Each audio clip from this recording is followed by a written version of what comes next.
If you want to create highlights on Instagram like this, then this video is for you. In this video, I will guide you step-by-step process that how can we create highlights in few simple steps.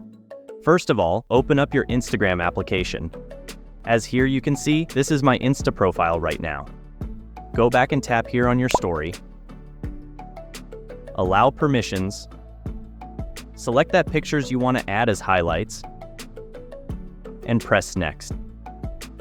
Select this second layout option as separate. Edit your pictures if you want and press next.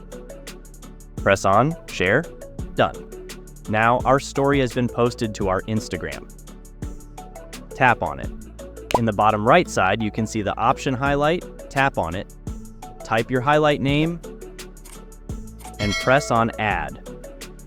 Go back to your profile, and our highlight has been added, but wait for its important settings. Tap on highlight, then tap on these three lines and press on edit highlights. Go to stories. From here, select pictures and videos you want to add as highlights and press done. Through this, you can add multiple highlights to your Instagram profile. That's it, guys. I hope you will find this video helpful. Thanks for watching.